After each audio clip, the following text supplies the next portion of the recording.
L'opposant kenyan Raila Odinga a annoncé mardi son retrait de l'élection présidentielle du 26 octobre, organisée suite à l'invalidation en justice de l'élection du président sortant Uhuru Kenyatta. Plus de 2 millions de Libériens votaient mardi en nombre pour désigner le successeur d'Ellen Johnson Sirleaf au cours d'une présidentielle devant enraciner la démocratie dans ce pays.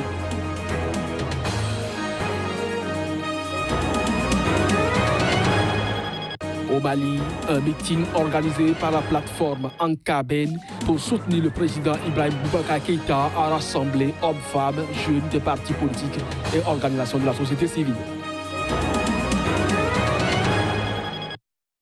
C'était là le sommaire du journal. Bonjour et bienvenue. L'opposant kenyan Raila Odinga a annoncé mardi son retrait de l'élection présidentielle du 26 octobre organisée suite à l'invalidation en justice de la réélection du président sortant Uhuru Kenyatta lors d'un scrutin du 8 août dernier. Il a fait cette déclaration devant la presse kenyane. Nous suit ici le reportage. Tenant compte des intérêts du peuple du Kenya, de la région et du monde, nous pensons que l'intérêt de tous sera mieux servi par l'abandon de la coalition de l'opposition à la candidature à la présidentielle du 26 octobre, a déclaré Raila Odinga lors d'une conférence de presse à Nairobi. Saisie par l'opposition, la Cour suprême du Kenya avait validé le 1er septembre la réélection d'Uhuru Kenyatta évoquant des irrégularités dans la transmission des résultats, accablant la commission électorale, l'IEBC, pour sa gestion du scrutin et ordonnant la tenue d'une nouvelle élection.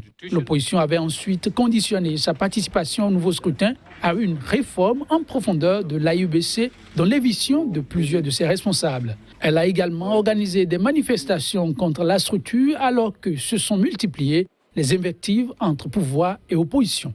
Nous sommes arrivés à la conclusion que l'IEBC n'a pas l'intention d'entreprendre les changements au niveau de ses opérations et de son personnel pour garantir que les illégalités et irrégularités qui ont conduit à l'invalidation du scrutin du 8 août ne se reproduisent pas, s'offusque Raila Odinga. Tout indique que l'élection prévue pour le 26 octobre sera pire que la précédente, alerte-t-il, estimant que son retrait implique que l'élection du 26 octobre doit être annulée et qu'un nouveau processus électoral doit être organisé à une date ultérieure.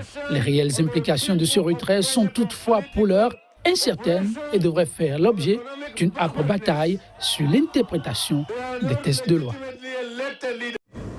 Je vous le disais en titre, plus de 2 millions de Libériens votaient mardi en nombre pour désigner le successeur d'Ellen Johnson Sirleaf, première femme élue chef d'État en Afrique, au cours d'une présidentielle devant enraciner la démocratie dans un pays encore meurtri par la guerre civile et ravagé par l'épidémie d'Ebola. De longues files d'électeurs se sont constituées devant les bureaux de vote de ce petit pays anglophone d'Afrique de l'Ouest. L'un des plus pauvres du monde à l'issue d'une campagne animée mais exempte d'incidents graves. La présidente sortante s'est réjouie de voir tant de monde dans les files d'attente, preuve selon elle que le pays est prêt pour la transition. Elle a appelé ses concitoyens à ne pas voter pour des raisons tribales ou religieuses, mais pour celui qui, selon vous, aura les capacités de bâtir sur mon héritage et rendre le Libéria encore meilleur. Si elle est parvenue à maintenir la paix, Sirleaf a échoué à améliorer les conditions de vie, souvent très difficiles, de grande majorité des Libériens. Elle avait déjà appelé lundi les Libériens à mesurer le chemin parcouru entre une société détruite par le conflit et la guerre et l'une des démocraties les plus vivaces d'Afrique de l'Ouest, en référence aux guerres civiles atroces qui ont meurtri le pays entre 1989 et 2003, faisant quelques 250 000 morts. Après avoir voté, George Weah s'est engagé en cas de victoire à commencer par réconcilier les Libériens, avant de former un gouvernement d'inclusion auquel tous puissent participer. Outre leur nouveau président, le premier a succédé à un autre dirigeant élu depuis plus de 70 ans. Les Libériens votent pour renouveler les 73 sièges de la Chambre des représentants. Pour redresser économiquement un pays ravagé par l'épidémie d'Ebola, chacun des candidats a insisté sur une recette simple. Le développement des routes pour Boakai, de l'agriculture pour Urey, de l'éducation et de la transformation professionnelle pour Weah ou Cummings.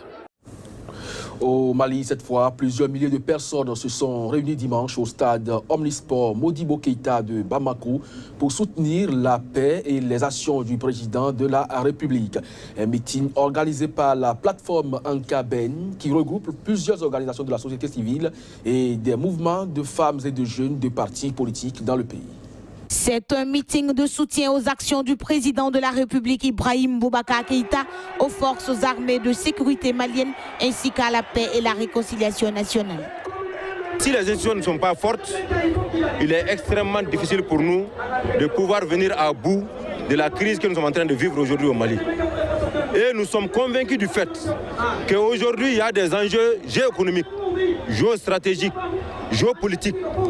Si nous ne soutenons pas nos dirigeants du jour et qu'ils se sentent seuls, nous pensons que c'est comme si on les livre quelque part. Une manifestation qui a rassemblé environ 25 000 personnes au stade Modibo Keïta de Bamako à l'appel de la plateforme Ankaben qui regroupe plusieurs organisations de la société civile, des mouvements de femmes, des jeunes et des partis politiques. C'est la jeunesse qui est là. Nous, on ne voit que demain, pas aujourd'hui. Parce que les vieux ont vieux et la jeunesse, si on se donne la main, nous allons avoir un avenir sain et de paix. Cette grande mobilisation du peuple montre son attachement aux idéaux du président Ibrahim Boubacar Keïta, à en croire les acteurs. Les femmes sont sorties, les élus sont sortis, le peuple malien est sorti dans son ensemble. Vous avez vu le stade rempli à craquer comme un seul homme. Cela prouve encore une fois de plus que le travail du président Ibrahim Boubacar Keïta est un travail fort appréciable. Cela prouve encore une fois de plus que le peuple malien est conscient que malgré les difficultés, des efforts sont en train d'être faits. Pour la plateforme Ankaben, le président Ibeka est un constructeur de la paix qui a su mettre la confiance et l'espoir dans les cœurs des Maliens. Car la renaissance et la construction sont visibles et partout l'espoir renaît et reprend forme. Le Sénat nigérian vient d'adopter de nouvelles lois qui donneront un coup de pouce à des secteurs vitaux au Nigeria. La première loi adoptée est relative à la dotation en équipement et infrastructure de la police. Abdoulaye Issa, notre correspondant depuis Kaduna au Nigeria, nous fait ici le point.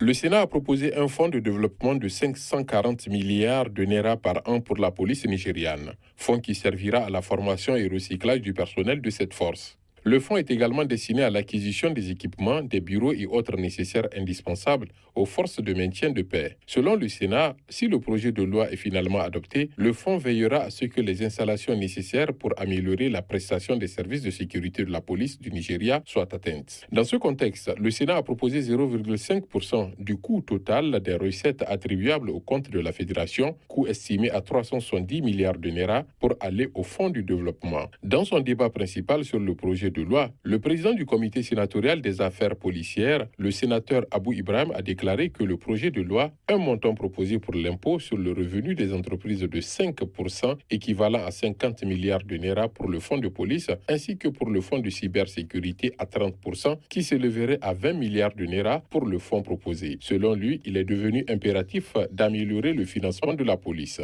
Un autre projet de loi a été soumis, ce dernier visant à réglementer la fabrication, l'importation, la distribution et le contrôle de la qualité des engrais dans le pays. Présentant le débat principal, le président du comité sénatorial de l'agriculture, le sénateur Abdoulaye Adamou, a déclaré que l'objectif principal du projet de loi était de protéger les intérêts des agriculteurs contre les défiances en éléments nutritifs et de l'adultération. L'organisation de défense des droits de l'homme Human Rights Watch a accusé l'armée rwandaise de recourir à la torture pour extorquer des aveux à des suspects détenus illégalement. Dans un rapport publié mardi, l'agence France Presse a pu recueillir le témoignage d'une victime qui raconte sa mésaventure. Human Rights Watch affirme avoir documenté 104 cas de personnes détenues illégalement et pour une majorité d'entre elles, victimes d'actes de torture, bastonnades, décharges électriques, simulacres d'exécution dans les centres de détention de l'armée rwandaise entre 2010 et 2016. Selon le rapport de 102 pages intitulé « Nous t'obligerons à avouer, torture et détention militaire illégale au Rwanda ». Quelquefois, on venait pendant la nuit nous appeler pour faire des interviews. Pendant ces interviews, c'est là où on subissait des tortures. On donnait souvent des coups de bateau, on pouvait vous gifler Sachez bien aussi que nous étions privés de repas, puisque tout le temps que j'ai fait là-bas, on ne mangeait que les maïs et les haricots avec 1 litre d'eau par jour. Selon l'ONG, la plupart des victimes ont été détenues en raison de leur appartenance présumée aux forces démocratiques pour la libération du Rwanda, des rebelles hutus rwandais installés dans l'est de la République démocratique du Congo et dont certains des membres fondateurs sont accusés d'avoir participé au génocide de 1994 au Rwanda. D'autres victimes sont soupçonnées par les autorités de lien avec le Congrès national rwandais, un groupe d'opposition en exil composé principalement d'anciens membres du parti au pouvoir ou de sympathie pour Victoire Ingabire, présidente emprisonnée du parti non reconnu par les autorités des forces démocratiques unifiées. Le rapport reproduit des extraits de témoignages d'anciens détenus qui décrivent les sévices subis, des charges électriques, sacs de pierre attachés aux testicules, prisonniers pendus par les pieds et frappés à coups de barre de fer. Le gouvernement devait se prononcer ce mardi à Kigali sur les conclusions d'un précédent rapport de Human Rights Watch, mais la conférence de presse a été annulée à la dernière minute.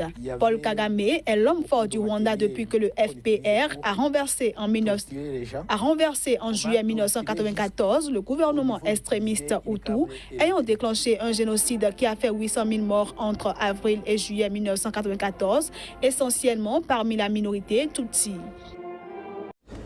Au Sénégal, alors que le gouvernement a lancé le projet phare de la construction du TER, entendez, le train à grande vitesse pour désengorger la capitale Dakar, la polémique s'enfle autour du chantier, notamment concernant le tronçon de ce train. Pour faire la place, plusieurs habitants de la banlieue de Dakar devront quitter leur domicile et les indemnisations proposées par l'État leur semblent insuffisantes. Tchèque Berthe a réalisé un dossier à cet effet.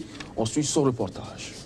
Ici, dans la banlieue de Dakar, Ousmane Fall, 29 ans, vend des milles, du maïs. Cela fait plus de 10 ans. Mais plus pour longtemps, sa boutique qu'il loue se trouve sur le tracé du nouveau TER. Il est voué à disparaître. Il ne sait pas où aller. J'ai peur d'être au chômage parce que c'est ça que je travaille. J'ai pas un autre métier, quoi. On nous a dit on va nous donner de l'argent. Mais pour le moment, j'ai pas vu d'argent. Comme lui, ils sont des dizaines de milliers à être priés de quitter leur domicile ou leur commerce pour permettre la réalisation du grand projet de désengorgement de la capitale. Alors un collectif s'est créé. Mokoudou Fall l'a rejoint. Dans cette maison vit toute sa famille depuis plus de 70 ans. Elle doit être rasée. Je ne sais pas demain, est-ce que j'aurai une maison? Je ne sais pas, est-ce que ma famille, ils ne vont pas rendre pauvre ma famille, mes enfants et ainsi de suite, les amis. On va se séparer comme ça après de longues années qu'on a vécues ensemble. Indemnisation insuffisante, solution de relogement insatisfaisante.